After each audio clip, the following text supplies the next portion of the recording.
আসসালামু আলাইকুম আরহামাতুল্লাহি আবারাকাতু। সম্মানিত দর্শক ভাই ও বোনেরা, কাছে এবং দূরে থেকে যারা আমার এই অনুষ্ঠান দেখতেছেন সকলকে জানাই আন্তরিক মোবারকবাদ।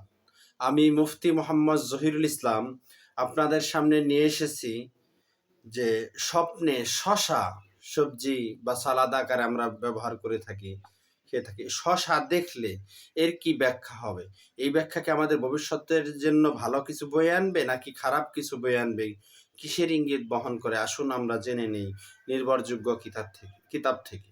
আল্লামা মুহাম্মদ ইবনে সিরিন রহমাতুল্লাহি আলাই তার কিতাবের মধ্যে উল্লেখ করেন, স্বপ্নে শশা দেখা দুঃখ কষ্টের অর্থ বহন করে।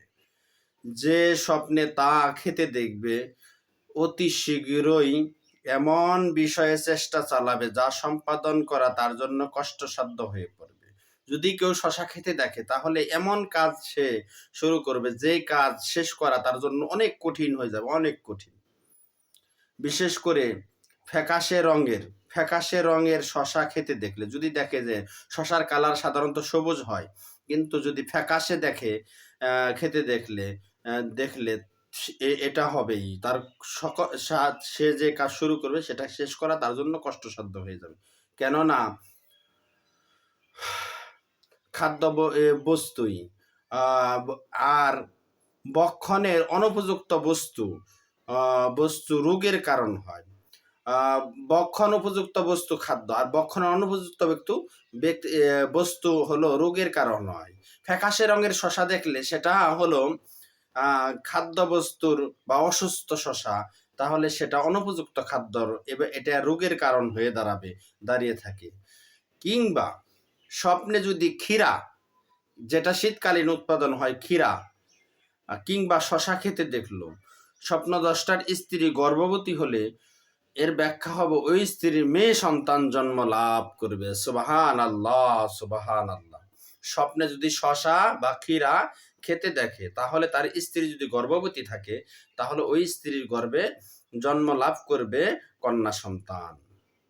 কারো মতে ক্ষীরা লোহা দ্বারা কাটা হয়, ক্ষীরা যদি লোহা দ্বারা কাটা হয় তাহলে রোগীর জন্য ভালো।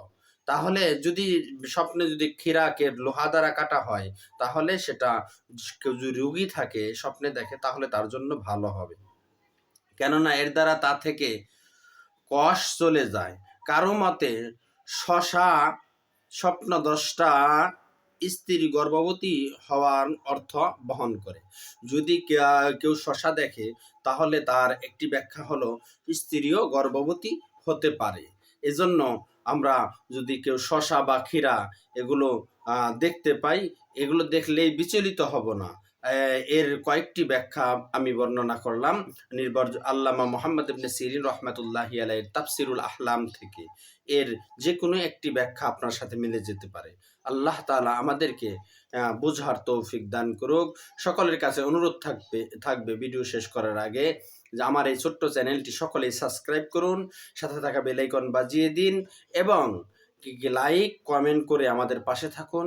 আপনাদের জিজ্ঞাসাগুলো, স্বপ্নের ব্যাখ্যা সম্পর্কে জিজ্ঞাসাগুলো আমাদের কমেন্ট বক্সে জানান, যাতে আমরা সকল প্রশ্নের উত্তর দেওয়ার চেষ্টা করব ইনশাআল্লাহ।